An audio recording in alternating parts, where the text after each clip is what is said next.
High in the unforgiving silence of the Gran Sasso Mountains, hidden away in a remote mountaintop prison, a dictator sits alone in disgrace. Once hailed as Il Duce, the architect of fascist Italy, Benito Mussolini had captivated a nation. Mussolini was a unifying force for the Italian people, and they had faith in him and they had a belief in him. But now the grandeur is gone. The parades have stopped. The voice that once thundered across Rome now echoes only off the cold stone walls of his isolation. Mussolini is actually removed from the government through a vote of no confidence. This is the downfall of Il Duce. Adolf Hitler, Mussolini's partner in fascism, is plotting a mission that defies logic and borders on myth. A daring Alpine rescue led by his most ruthless SS commandos. But this is not a story of salvation. What awaits Mussolini on the other side of his liberation is not redemption, but betrayal, delusion, and the slow collapse of a doomed alliance.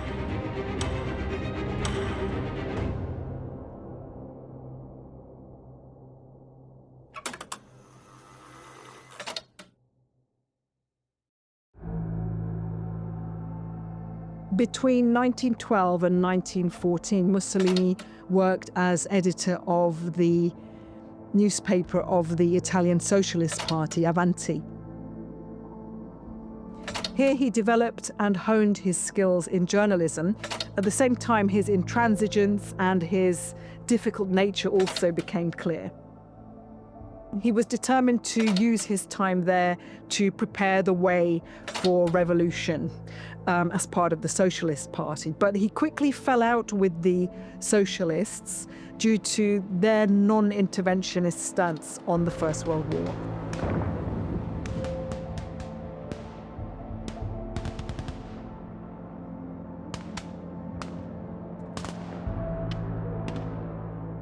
When the Great War breaks out, what we today call World War I, Mussolini sees this as a potential start to revolution. And what he begins to do is support Italian intervention, whilst the Socialist Party is actually opposing Italy's involvement in the war. And because of this, in 1914, Mussolini is actually expelled from the Socialist Party and also an organization called Avanti. And what he does is to start his own newspaper publication, and that is called Il Popolo d'Italia.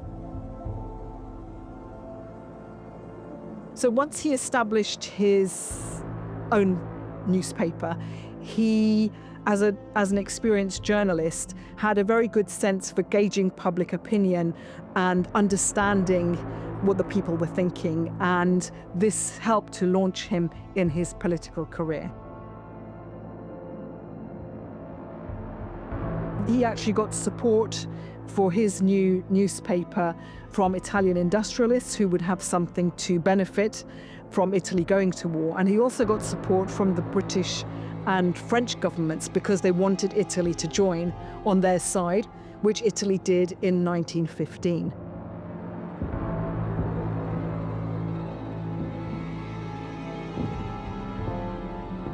Mussolini was conscripted in September 1915. He remained a soldier until June 1917, when he was discharged from the army due to injury. He later used his wartime experience to his benefit, talking of his time in the trenches and very much being at one with the other soldiers. He talked about the solidarity of the trenches, and of course he developed a very nationalist ideology, and that appealed to many who had been dispossessed or socially dislocated by the war.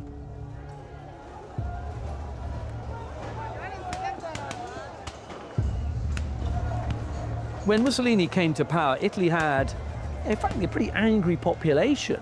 There was a lot of dissatisfaction with the Treaty of Versailles in 1919, and there was a lot of widespread unrest. Italy had been on the winning side at the end of the First World War, but she felt cheated of the fruits of victory. And that was because she'd been promised quite a lot of territorial aggrandizement at the end of the war, and quite a lot of that didn't actually come her way in reality. She felt a wound to her national pride, and Mussolini was able to capitalize on that. Quando si venne attorno al tavolo della esosa pace, a noi toccarono soltanto le briciole. Italy was quite unstable politically in this period too, with 5 different governments between 1919 and 1922. So what Mussolini was saying was that his new party, the Fascist Party, would sort of sweep clean all the decadence and the corruption associated with the existing governments, and that he would really bring something new to the nation. And in 1921, the Italian king, Victor Emmanuel III, he actually dissolves the parliament because there's all this kind of violence and chaos raging. Mussolini's new party was designed to offer a third way between liberalism and Bolshevism. So it was something completely new. At the core of Italian fascist ideology were several defining principles. One of the most important was Mussolini's ambition to forge a new kind of citizen, the fascist man, who would embody and lead the rebirth of the nation. Above all, fascism placed the state at the center of everything. It envisioned an all-powerful, totalitarian state that would dominate not only political and economic life, but also extend its reach into culture, society, and even the most personal aspects of everyday life.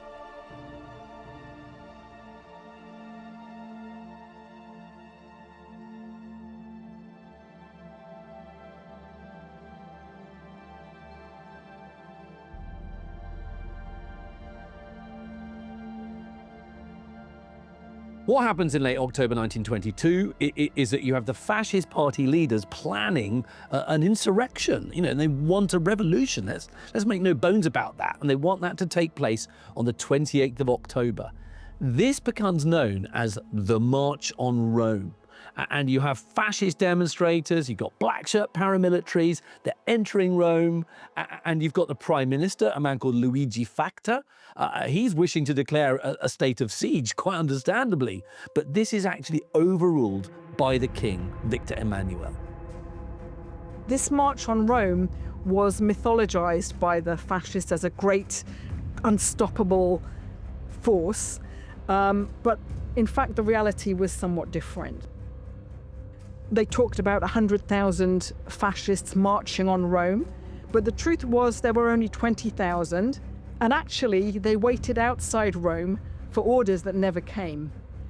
And in fact, the fascists were able to come to power, not as a result of actually using force at that moment, but through the threat of using force. The day after the March on Rome, so we're now at 29th of October 1922, the king appoints Mussolini as prime minister. And of course, what this means that political power has now been transferred to the fascists without any armed conflict.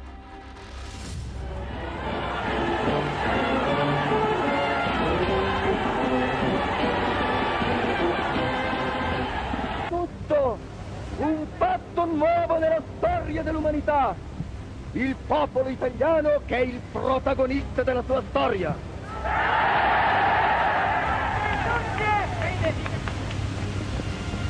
Ma più belli saranno gli anni di domani. He created a cult of a leadership around him where the people very much saw him as this visionary man, and he unified the Italian people in a way that they hadn't been in the recent history before. He was a unifying figure for the nation, and he was very keen to show his prowess and his vigor. Mussolini was highly skilled in his use of propaganda, carefully crafting his public image to align with the ideals of the regime. He was frequently shown skiing bare-chested in the mountains, swimming in open water, or digging alongside workers in projects like the draining of the Pontine marshes. These carefully staged images were meant to project strength, vitality, and total dedication to the regime's goals. Mussolini was a really gifted propagandist, okay? He was a journalist at heart, and he was really aware of the relationship between power and optics, the way that power is viewed. You know, he understands completely the necessity of having the press, on side in his efforts to maintain power. He's been a writer, he's been an editor, so he knows the power of ideas, he knows the power of the written word, he knows the power of expression, and he knows how to harness it.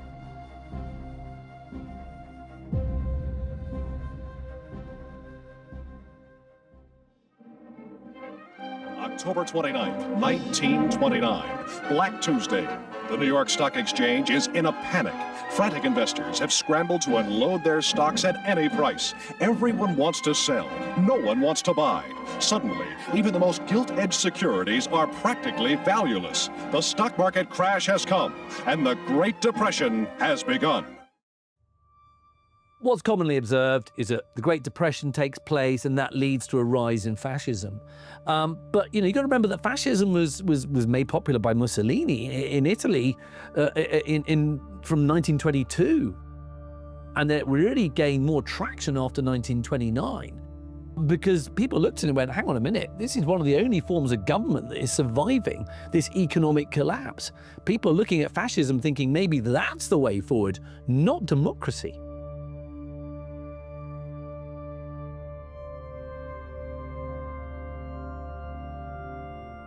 There were many public figures all over the world saying that Mussolini was this kind of genius. He was a kind of Superman, if you like.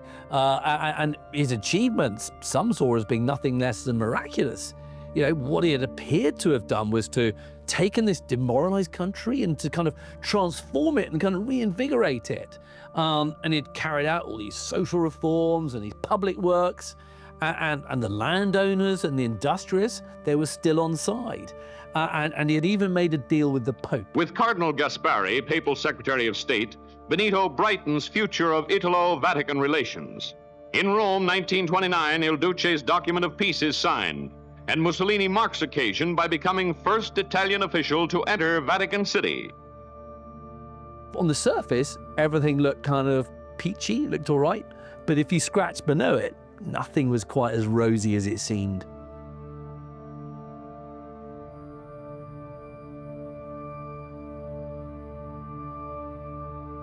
The fascist regime used violence from the start, and Mussolini was determined to prevent any opposition. So he established the OVRA, which was the secret police, and that was used to track down and deal with any political opposition.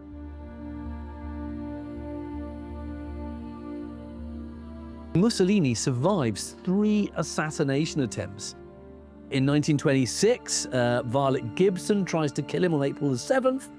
On October the 31st, you have a man called Anteo Zamboni trying to kill him. And then on September the 11th in 1926, you have a man called Gino Lecchetti having a go. Now, all these attempts on his life, what they do is they lead to an introduction of a new law called the Legge di Difesa dello Stato, the law for the defense of the state. Now that is enacted on the 25th of November 1926. And this is a crucial part of Mussolini taking control, because what that law does is to dissolve all political parties, organizations, associations, you name it, anything opposed to fascism, it goes. Okay, so the new law allows those being accused of being enemies of the state to be sentenced to prison, or worse still, to death.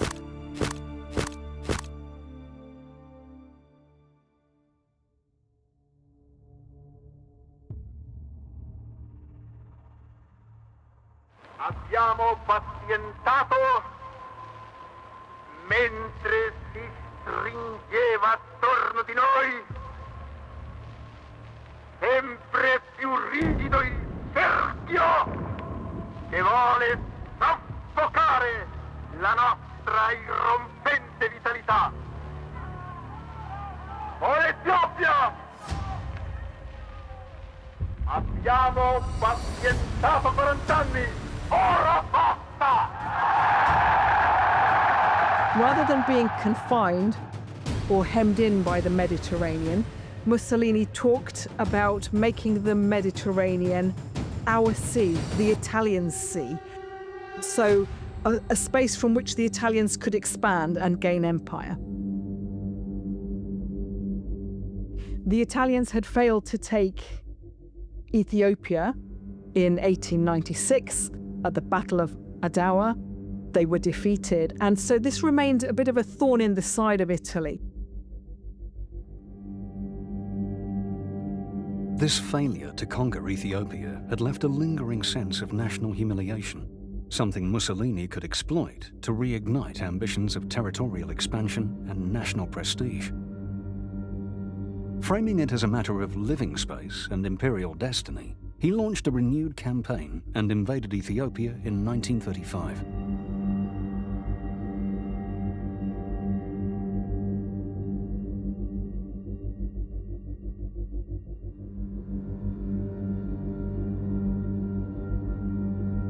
What it also exposes is this dreadful ineffectiveness of the League of Nations before the outbreak of the Second World War. That organization simply cannot stand up to the dictators. At home, the invasion of Ethiopia and the successful war there made Mussolini's regime even more popular and made Mussolini himself even more popular. So in 1936, millions of Italians took to the streets to celebrate this victory. This was a foreign policy success that just contributed to the whole aura that surrounded Il Duce, the leader.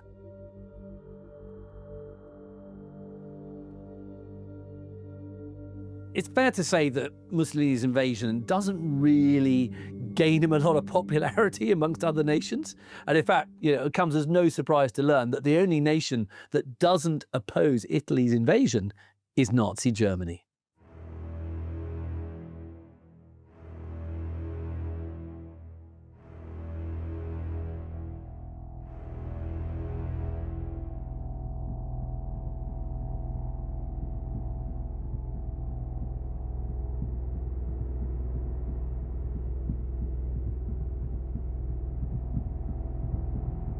To begin with, Mussolini was quite scornful of Hitler. He seemed to look down on him, not finding anything particularly exciting or interesting in Hitler's ideology, in Mein Kampf, and even in the way that he came to power. Mussolini believed that his seizure of power was much more impressive than Hitler's.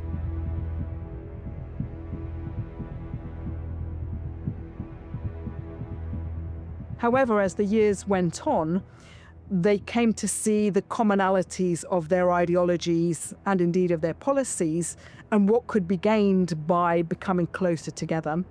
And in 1936, they formed the Rome-Berlin Axis, so coming closer together. And that was cemented into the Pact of Steel, which was a formal alliance in 1939.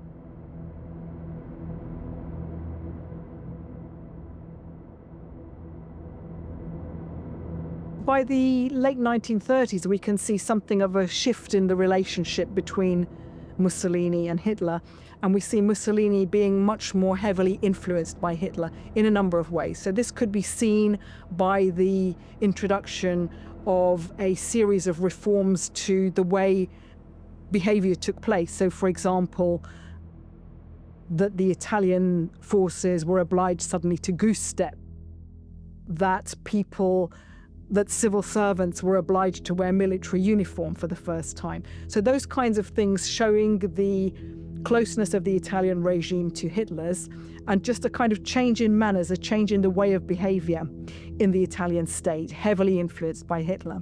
And this came to the fore in 1938 with the racial laws adopted by Mussolini's Italy. For the first 16 years of fascist rule in Italy, there had been no racial legislation. But in 1938, in a clear effort to align more closely with Hitler and demonstrate ideological solidarity, Mussolini introduced a set of racial laws. These laws bore strong resemblance to the Nuremberg laws in Nazi Germany, marking a stark shift in the regime's policies. È in relazione con la conquista dell'impero, poiché la storia ci insegna che gli imperi si conquistano con le armi, ma si tengono col prestigio. E per il prestigio occorre una chiara, severa coscienza razziale che stabilisca non soltanto delle differenze, ma delle superiorità nettissime.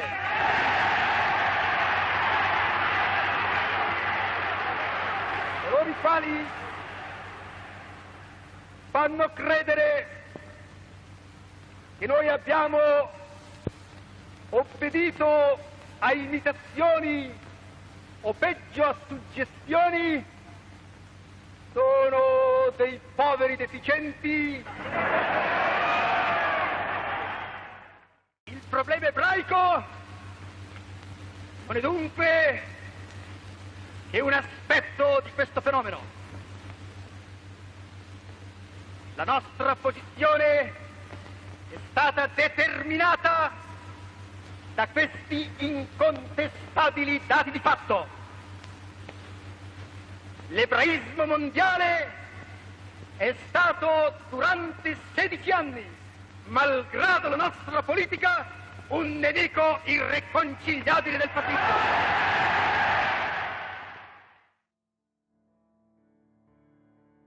Mr. Kaltenborn. Good evening, everybody. Tonight, it seems clearly apparent that the first great phase of the war in the West has been won by Germany. The army of French and British has made a valiant battle in its effort to retreat to Dunkirk, where there is some slight chance that some part of it can be evacuated. Adolf Hitler's mechanized forces are racing toward Paris as French resistance collapses. German guns, German bombs shattered the city. Mussolini's watching the progress of Hitler with actually quite a lot of jealousy. He's a bit bitter, to be honest. You know, and as he sees each fresh German victory, he gets more and more livid. And he's starting to express the hope that maybe the Germans will be slowed down or they'll have a defeat or some form of reverse. And that will make him feel a little bit better. You know, we don't like it when our friends are too successful. And this is what's going on here. But Germany, of course, just advances westward, you know, and not only takes all the Low Countries, but even, you know, takes France. And when France is on the verge of collapse, you know, Mussolini felt he can't delay any longer. So then on June the 10th, 1940, there's this fateful declaration of war. La dichiarazione di guerra è già stata consegnata agli ambasciatori.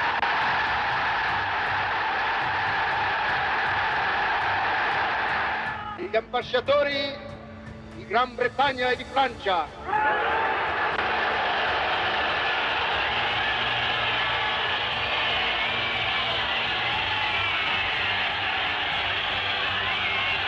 Popolo italiano, corri alle armi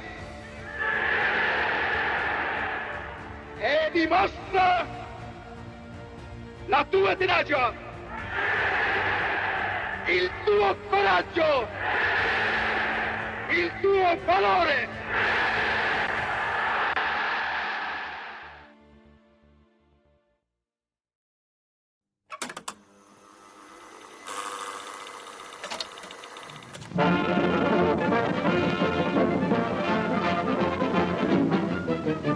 Allied bombs to knock out Italy, the mainland, Sicily, Pantelleria, and Messina, softening up the underbelly of Fortress Europe.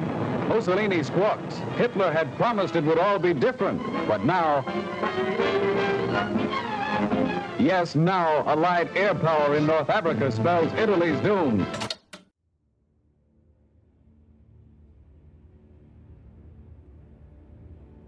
As the war years progressed, Mussolini's popularity with the Italian people declined.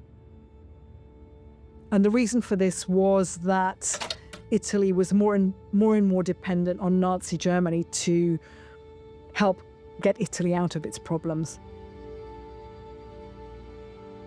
By March 1943, you've got strikes taking place in the north, which is the Italian industrial heartland.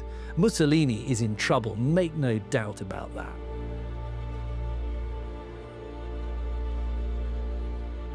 By the spring to summer of 1943, circumstances on the home front were also terrible, with great shortages of food and other necessities.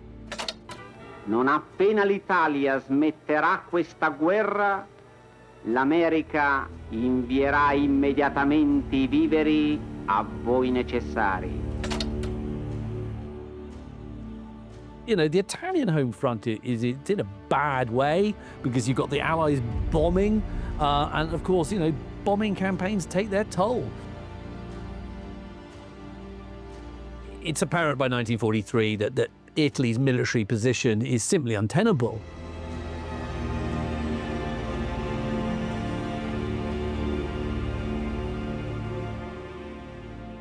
You know, you've got the Axis forces in North Africa being finally defeated in the Tunisian campaign, and that's in early 43. And then you've also got Italian involvement on the Eastern Front against the Soviet Union. Setbacks are happening there as well. And then, to make matters worse for Mussolini, the Allies then invade Sicily. So, you know, you've got the invasion of, you know, Italy on its own doorstep, if you like.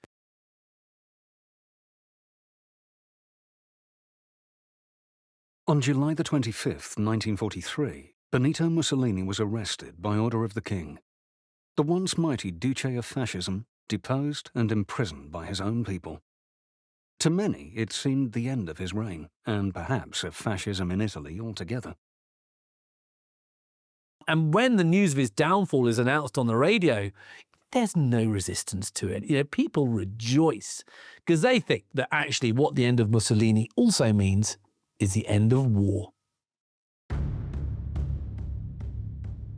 In Berlin, Hitler was stunned. Mussolini was more than an ally. He was a fellow dictator, a symbol of the fascist cause. His removal was both a strategic disaster and a personal humiliation. Compelled to act, Hitler turned to one of his most trusted commandos, Otto Skorzeny. After a brief meeting, Hitler gave him a simple, chilling order. Find him and bring him back, no matter the cost. To Hitler, it wasn't just about Mussolini. It was about an idea, one he had carried since the chaos of 1919, before the storm, before the empire, before the world listened.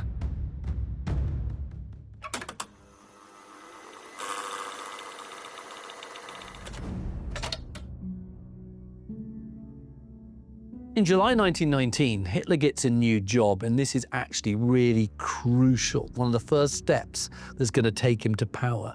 And what he's appointed to become is an intelligence agent for a reconnaissance unit of the German army. And what he is, you know, asked to do is to kind of influence other soldiers, but also what he's asked to do is to infiltrate political parties. There are lots of little political parties, you know, being formed in cities all over Germany at this time.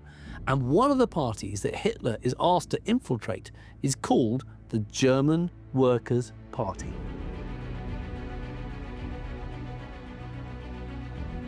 Hitler became leader of the party by July 1921, so quite early on still, and he was determined to try and grow that party, and of course eventually to make it a party that would allow him into power.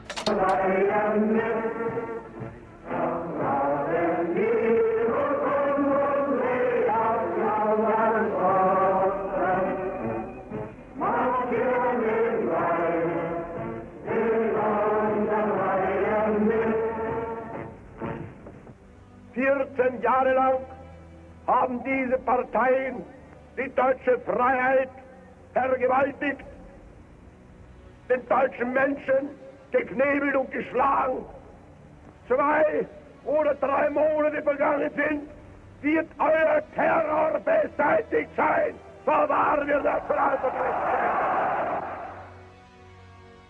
In his early years, when he was leading the Nazi party, you know, Hitler was a big admirer of Mussolini. The Nazi leader was particularly fascinated by Mussolini's march on Rome, and this is a very kind of influential moment for Hitler.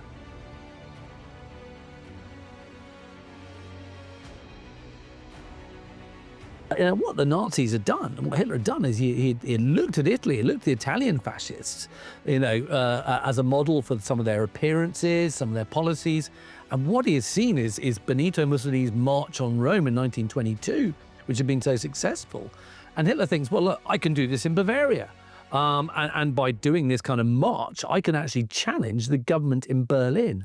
I can take power in the same way as Mussolini did. The Versailles Treaty had thrown the depression-ridden Teutonic nation out on its own with orders to sink or swim. A democratic way of life was still too new for the old monarchy, and Germany sank. Burdened down with heavy reparation payments to the Allies, the flight of needed capital to other countries, and restrictions on foreign trade, the government found itself bankrupt. Industry was no more. Poverty was everywhere. By November 1923, Hitler believed that the Weimar Republic was on the verge of collapse. So together with Ludendorff and a great bevy of supporters, he decided to stage a coup d'etat, a putsch, starting in a beer hall in Munich, so it took the name the Beer Hall Putsch.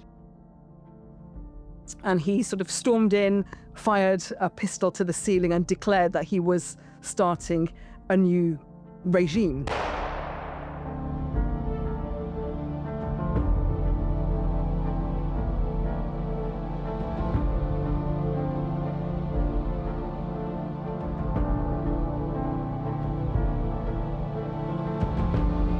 Whilst Hitler had had some support among the armed forces and among the upper classes that had made him believe that this might be possible, the truth is he'd really overestimated that.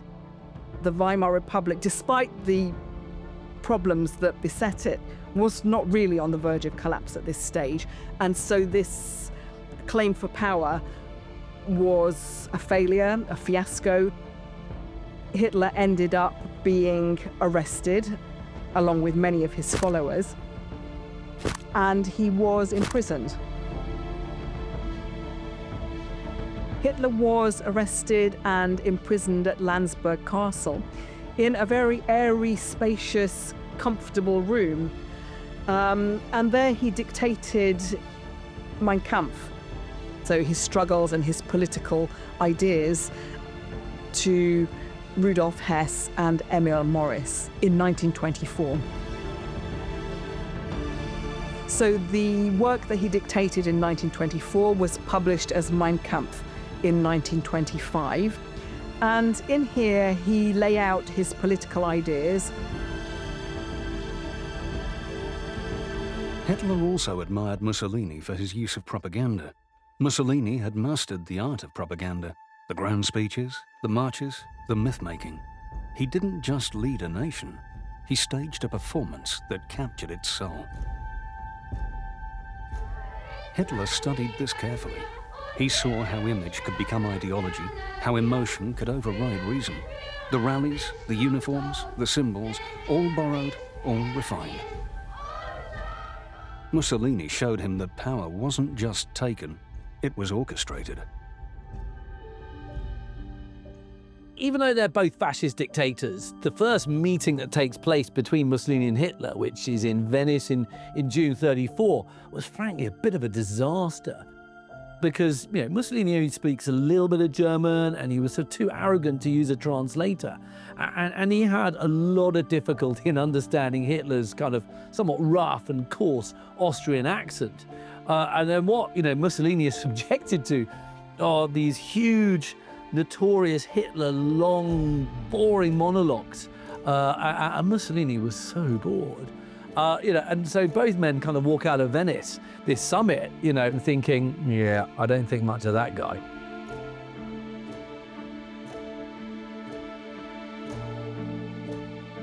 Now, in the late 1920s, Mussolini is providing some financial support to the Nazi Party as it continues its rise.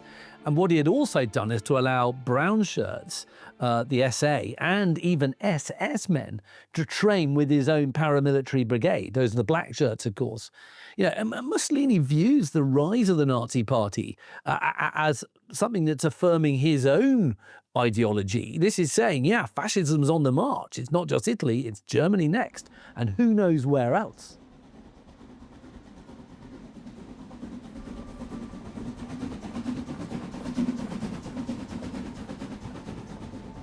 Mussolini then pays a state visit to Germany in September 1937, and where he's met with a really long, vast parade of troops. And there's military equipment paraded, artillery, you name it. And these shows of strength were really obvious. You know, they were there to kind of impress Mussolini. And you know what? It worked.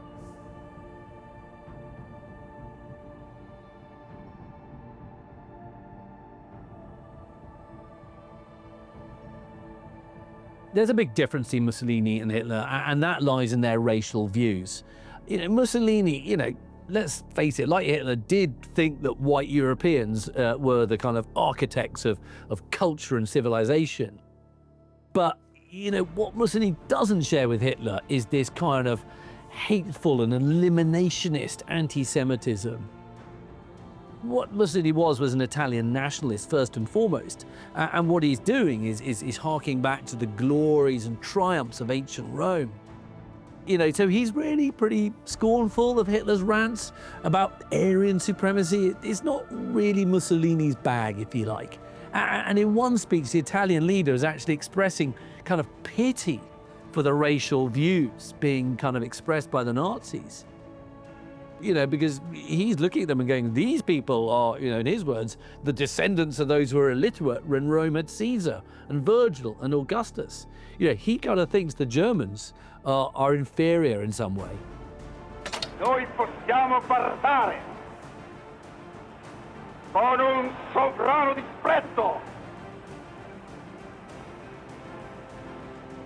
talune dottrine d'Altralpe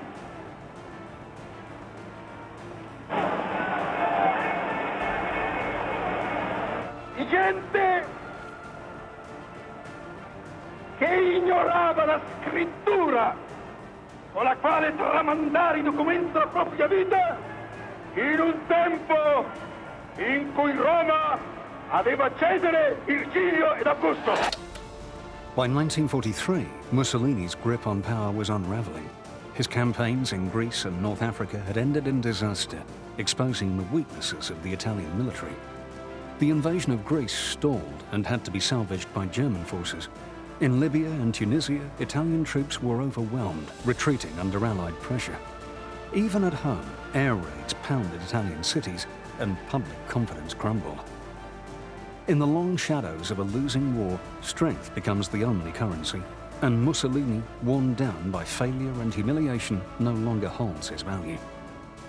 To Hitler, the man he once revered now seemed diminished, a relic of a different time, unable to hold the weight of his own legacy. The axis they had forged now felt lopsided, brittle, and though the rescue would go ahead, it would do little to restore the balance between them.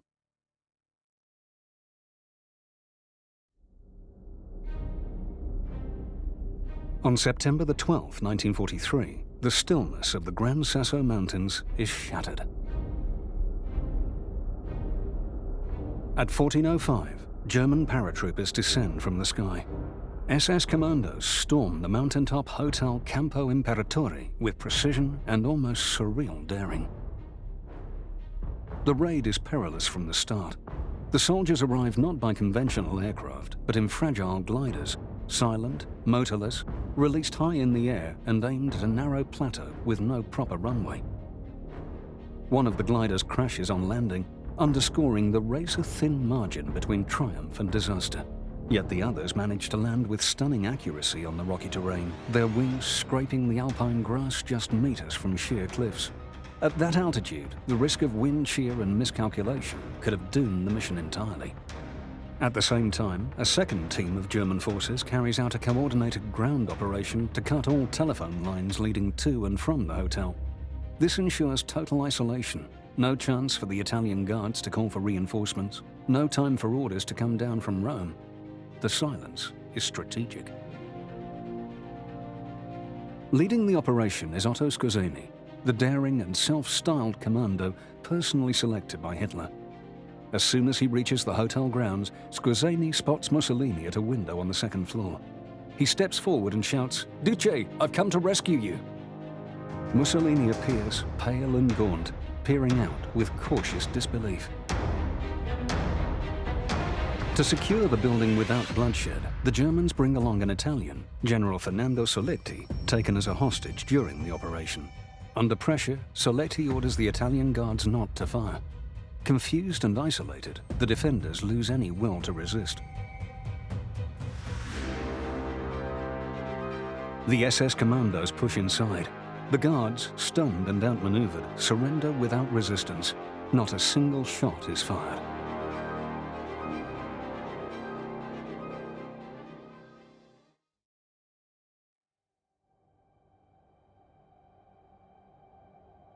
Outside, Mussolini steps through the doorway and into the high mountain air, blinking against the sunlight, visibly aged and frail. He has been pulled from the edge of political extinction, yet the man who emerges is not a savior returned, but a relic retrieved. He is to be flown off the mountain in a tiny Fieseler Storch, a short takeoff and landing aircraft. But the escape is nearly ruined when Skorzeny insists on accompanying him, ignoring weight limits and warnings. The plane, now overloaded, lurches dangerously down the improvised runway, skimming the cliff edge before finally lifting into the air. One mistake, one hesitation, and it would have ended in disaster. And just like that, Benito Mussolini, once Il Duce, now a forgotten prisoner in the clouds, is free. Or so it seems. The entire operation has been meticulously filmed. Cameras capture every angle. The glider skimming the mountain ridge, the black-clad soldiers breaching the hotel, the frail figure of Mussolini escorted out as if emerging from a tomb. The footage is rushed back to Berlin, cut together like a feature film, and broadcast across Europe. It is hailed as a miracle, a daring rescue, a symbol of fascist resilience. But the images lie.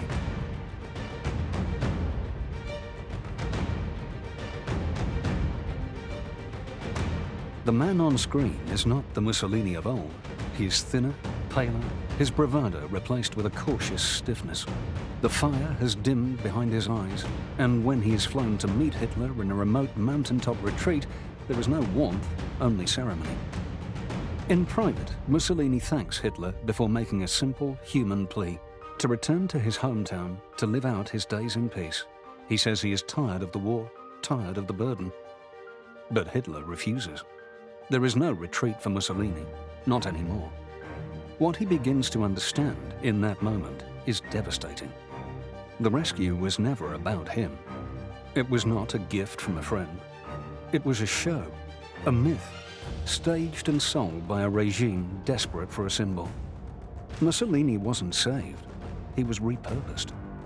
Soon, he will be installed as the puppet leader of a hollow state, the so-called Italian Social Republic, backed only by German guns and Nazi authority. His power will be a shadow of what it was, his legacy more fragile than ever. And though the world saw a man lifted from captivity, Mussolini knows the truth. The cage is simply harder to see now.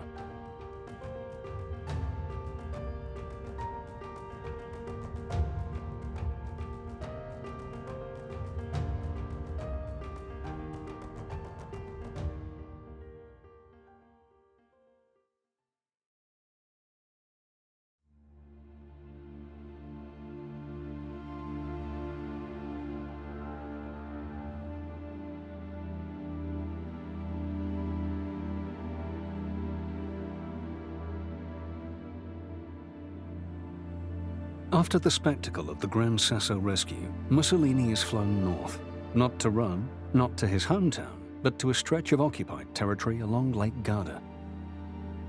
Here, in a cluster of villas and government buildings in the town of Salò, he is installed as the head of a new regime, the Italian Social Republic. On paper, it is a rebirth of fascist Italy. In reality, it is a state in name only, a thin veneer over a German occupation. Every major decision is approved or outright dictated by Berlin. German officers shadow his ministers, Nazi advisors fill his offices. The Italian Social Republic has no army of its own, no independent policy, no future beyond what Hitler allows. Mussolini's new capital is a gilded cage, its quiet lakefront a facade for total control. He has not been rescued. He has been repurposed. A figurehead, a mouthpiece, a symbol of fascist endurance projected to the world while Germany tightens its grip and the Allies close in. Italy and the first big offensive in the final battle of Europe. Allied armies launched one of the mightiest barrages in history. After weeks of stalemate in Italy, the 5th and 8th Armies smashed the enemy's Gustav Line in surprise attacks, led by General Alexander and General Mark Clark. Privately, Mussolini is haunted by the truth. His health declines, his confidence withers. He writes, reads, and reflects, consumed by regret and paranoia. In a rare moment of honesty, he confides to a journalist, 7 years ago, I was an interesting person. Now, I am little more than a corpse. Meanwhile, far to the north, Hitler begins to unravel. The once unshakable Führer grows increasingly isolated, surrounded by sycophants and phantom reports of victory. He lashes out at his generals, trusts no one, and clings to the fantasy of a turning tide. The tide turned for Germany at the Battle of Stalingrad, and I think that the feeling that the German population had for him as this infallible leader really changed from that point onwards. The Reds kept the pressure on while waiting for the precise moment to counterattack. It came in October, and the Russian High Command threw fresh troops against their weary enemy. The Nazis failed to recognize the seriousness of the countermove until it was too late. By November 25th, the German 6th Army suddenly found itself completely encircled in Stalingrad.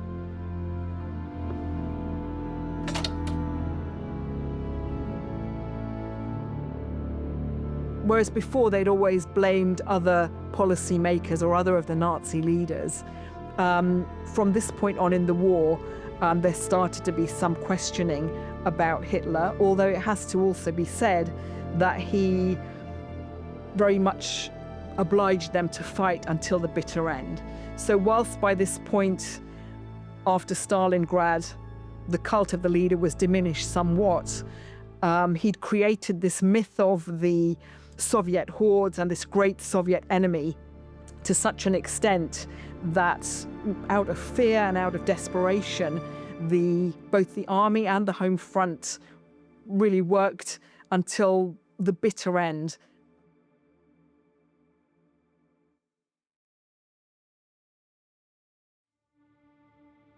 Towards the end of the war, of course, Hitler was spending more and more time in his mountain retreat, the Berghof, and then people were seeing less of him.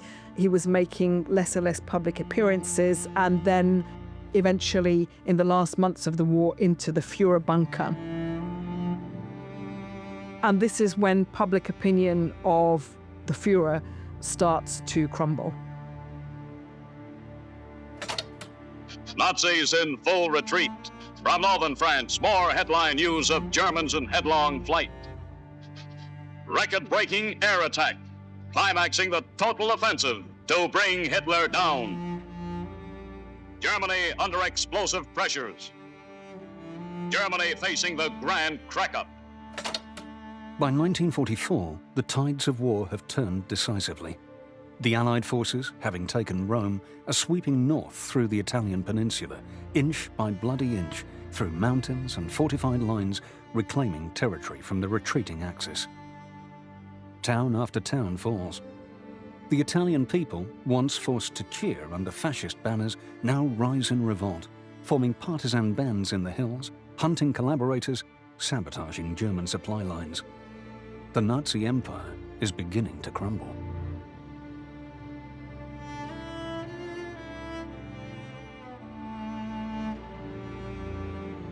In the east, the Soviets are driving toward Berlin.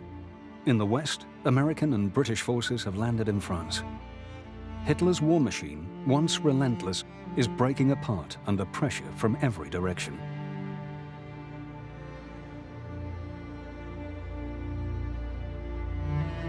And in the midst of this unraveling, Benito Mussolini, the man who once stood at the helm of fascist Italy, is marooned in the north, in Salò.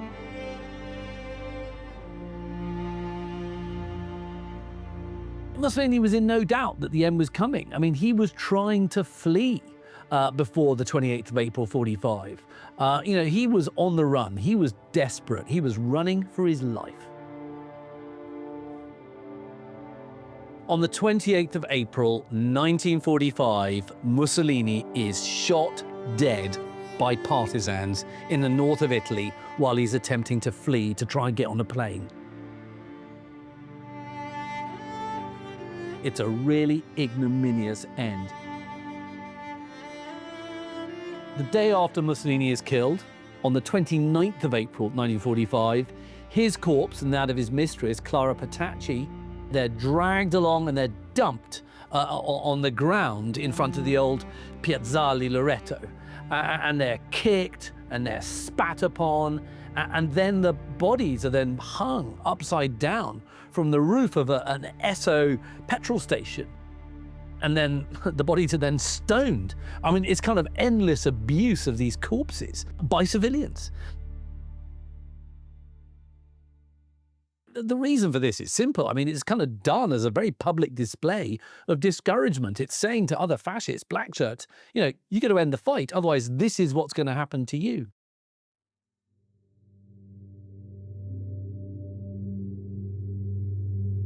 Hitler and the Nazi leadership felt increasingly desperate as the Allied forces advanced closer and closer to Berlin. Nevertheless, in that desperation, they were all the more determined to fight to the bitter end and to bring the nation with them.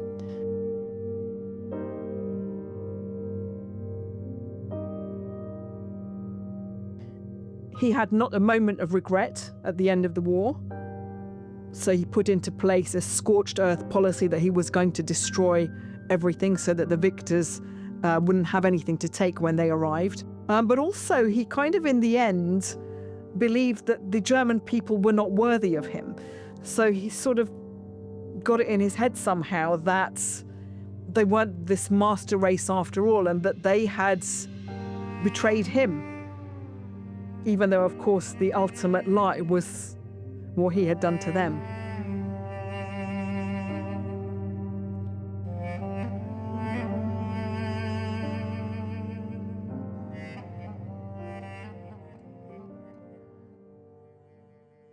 In the final days, Hitler was still determined to keep this fighting going right to the bitter end, literally into hand-to-hand combat, as one street after another in Berlin fell to the Soviet troops. On the 30th of April 1945, Hitler committed suicide with his new wife, Eva Braun. So he shot himself. She took a cyanide tablet, determined to be a beautiful corpse. One man who sees what happens to Mussolini's corpse and learns from it is, of course, Adolf Hitler. And it's the abuse of Mussolini's corpse that leads Hitler to make a decision to actually kill himself, a few days later.